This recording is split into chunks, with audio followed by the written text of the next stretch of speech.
anda kena adapt. Macam-macam mana pun, anda kena adapt Kim Panggon. Kalau Kim Panggon tengok video ni, anda kena adapt.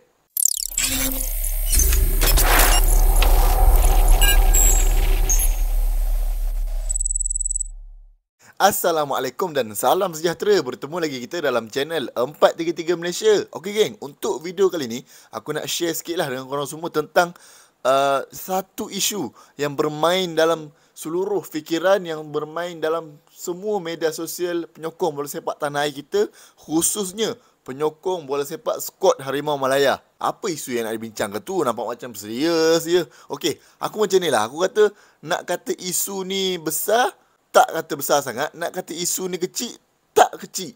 Jadi atas persepsi masing-masing. Kalau korang rasa benda ni besar, besar bagi korang. Kalau korang rasa benda ni kecil, kecil lah bagi korang. Okey, jadi isu dia, kita bermula kronologi dia, kita ambil daripada awal lah. Okey, macam yang semua tahu, skuad Harimau Malaya kita pada penghujung Disember sehingga awal Januari 2023 nanti akan menghadapi satu kejohanan berprestij Asia Tenggara, iaitu kejohanan Piala AFF Mitsubishi Electric Cup. Jadi piala Mitsubishi ni asalnya dulu namanya Piala AFF Suzuki, tapi dah tukar sponsor. Suzuki tak nak sponsor dah.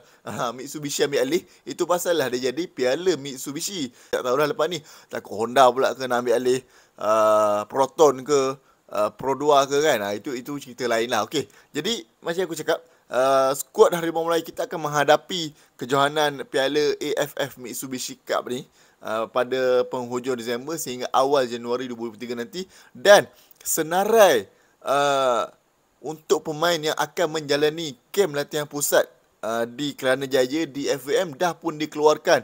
Tak silap aku seminggu lepas, 2 minggu lepas macam tu dah dikeluarkan. Dan apa yang mengejutkan kita dalam senarai pemain yang dipanggil ni, hanya 2 orang saja pemain JDT, Johor Darul Ta'zim, yang ada dalam list ni. Kemanakah yang lain? Kemanakah pemain-pemain JDT yang lain sebenarnya? Dan rata-rata yang dipanggil dalam kem latihan kali ini adalah pemain yang maaf aku kata, yang tak ada cap, yang tak ada pengalaman lagi dengan skuad Harimau Malaya. Ada beberapa pemain saja yang dah biasa dengan environment sebelum ni pun, walaupun dia tak join skuad Harimau Malaya, tapi dia dah join training dengan Kim Panggon dan semua. Tapi ada juga sebahagian daripada mereka pemain baru, muka-muka baru yang join first day, first training dengan skuad Harimau Malaya untuk first tournament mereka dekat AFF ni. Aku sebut antara lah kan, antaranya pemain naturalisasi kita, iaitu Sergio Aguero dan Lita. Lepas tu David Rowley, pemain muda daripada KL City, Hakimi Azim Rosli. Dan yang menjadi tanda soal kita sebenarnya, hanya 2 sahaja pemain JDT yang ada dalam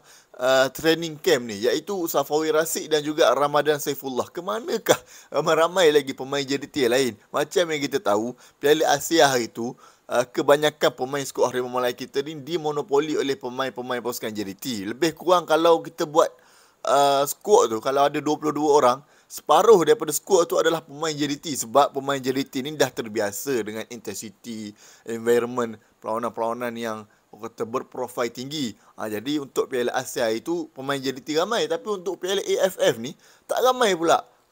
Kemanakah dia orang? Dan dalam training camp ni juga Kim Panggon ada memanggil 3-4 orang lah pemain daripada KL City FC. Dan hanya 2 sahaja yang berjaya lapor diri setakat hari ini, iaitu penjaga gol Azri Ghani dan juga pemain muda mereka, Hakimi Azim Rosli. Lagi 2, siapa tu? Akram Mahina dengan Declan Lambert. Katanya tak boleh join. Kata dia orang ada urusan peribadi. Itu sebablah dia orang tak dapat nak munculkan diri dalam training camp ni. Jadi untuk pemain JDT ni sebenarnya, dalam ramai-ramai yang Kim Panggon minta, hanya 2 sahaja yang dilepaskan oleh pasukan JDT. Jadi isu dia kat sini timbul selepas Kim Panggon kata, ini kali pertama saya jadi jurulatih skuad kebangsaan. Pertama kali kelab tidak melepaskan pemain untuk ke kejohanan, untuk ke tournament. Jadi ini adalah pengalaman pertama lah Kim Panggon.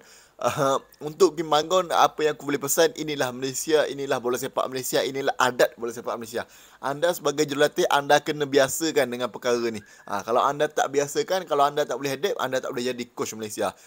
Anda kena adapt. Macam-macam mana pun, anda kena adapt Kim Panggon. Kalau Kim Panggon tengok video ni, anda kena adapt. lepas selang beberapa aku rasa tak sampai 2-3 hari kot selepas Kim Panggon keluarkan statement tu, TMJ ada memuat naik 1-2 komen dekat Instastory. Aku tak pasti dia komen dekat IG mana, cuma aku tengok dekat IG story tu adalah dia menyatakan kenapa dia ni tak melepaskan pemain JDT. Antara sebab dia adalah dia nak memberi cuti lah kepada pemain-pemain JDT. Sebab dia kata dalam masa setahun JDT dah banyak join, pemain-pemain dah banyak join tournament, kejohanan, liga, piala, semua masuk.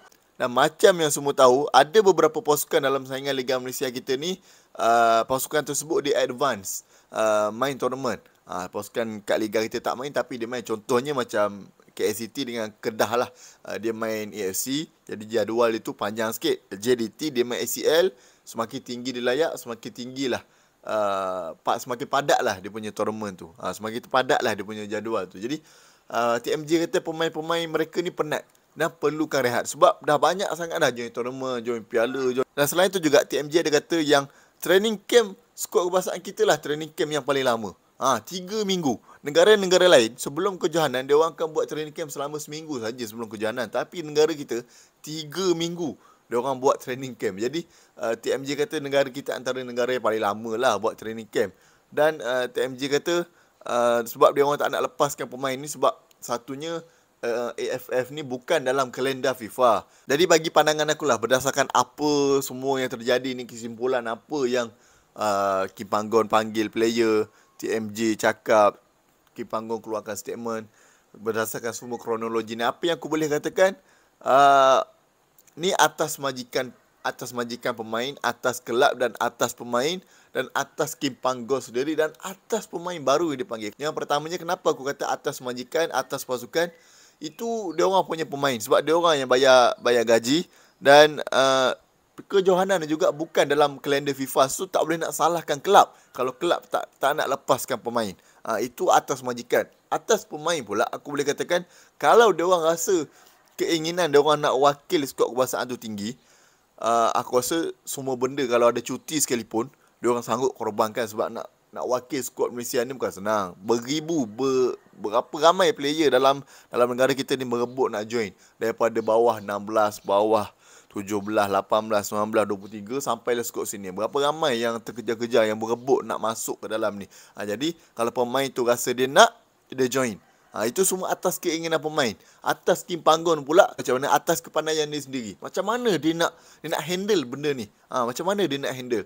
Kalau ada masalah ni macam mana dia nak settlekan. Kalau ada problem ni macam mana dia nak handlekan apa semua. Jadi ini semua atas kepandaian dia. Atas kepandaian dia. Dan yang paling last sekali aku nak sebut, atas kehendak pemain baru tu sendiri. Contohnya macam kita tahu untuk kejohanan AFF tahun ni, rata-rata yang dipanggil ke training camp ni adalah pemain-pemain yang tak ada cap, muka baru, hanya sebelum ni pernah training ke macam mana ke, tapi antara ramainya muka barulah. Jadi atas dia orang, kalau dia orang tunjukkan performance yang baik, kalau dia orang tunjukkan mentaliti yang baik, kerja keras yang bagus, ada keinginan apa semua, aku rasa dia orang berhak, layak untuk wakil skuad kebangsaan kita. Janganlah ada semangat saja tapi performance tak bagus kau ambil juga. Tak cantik lah macam tu. Kalau ada performance tak ada semangat pun tak bagus juga. Jadi berbalik kepada yang sebelumnya, atas kepada Kim Panggon untuk menilai pemain-pemain ini. Jadi walaupun bagi pendapat aku, walaupun pemain-pemain JDT secara besarnya tak ada dalam skuad kali ini, tapi dengan adanya pemain-pemain baru dalam training camp kali ini, aku rasa skuad Malaysia kita boleh pergi jauh dalam Piala AFF kali ini. Aku yakin kita kena letakkan kepercayaan 100% terhadap Kim Panggon, terhadap pemain-pemain kita. Kalau kita tak percaya kepada mereka, siapa lagi kita nak percaya? Dengan kehadiran pemain-pemain muka-muka baru ni, ini boleh dikatakan sebagai skuad kedua kita, pool yang lagi besar untuk Kim Panggon pilih pemain untuk kejohanan Piala Asia nanti menjelang 2023 nanti. Pool yang lagi besar Kim Panggon ada, persaingan akan lebih sengit untuk next call up. Kalau ada next call up, persaingan akan jadi lebih sengit. Jadi ini semua atas pemain, atas jurulatih buat masa kini bersama skuad Harimau Malaya. Jadi bagi aku tak kisah siapa-siapa pun yang wakil skuad Harimau Malaya, janji dia ada semangat, janji dia ada performance yang baik, mentaliti yang bagus, disiplin yang baik, ambillah dia. Walaupun pemain JDT tak ada, tapi kalau ada ciri-ciri yang aku katakan ini, ambillah. Ambillah. Kan? Jadi sekadar itu saja video kita untuk hari ini. Sebelum aku tamatkan video ni, aku nak tanya pandangan korang semua berkaitan dengan perkara ni. Korang rasa boleh ke skuad Harimau Malaya kita ni pergi lebih jauh tanpa pemain JRT, ataupun terkandas kat grouping ke, suku akhir ke, semi-final ke, final ke, macam mana? Aku perlukan reaksi dan komen daripada korang semua. Kita jumpa lagi untuk next video. Macam biasa, jangan lupa follow, jangan lupa like, jangan lupa share, jangan lupa juga untuk subscribe channel YouTube 433 Malaysia. Kita jumpa untuk next video. Assalamualaikum.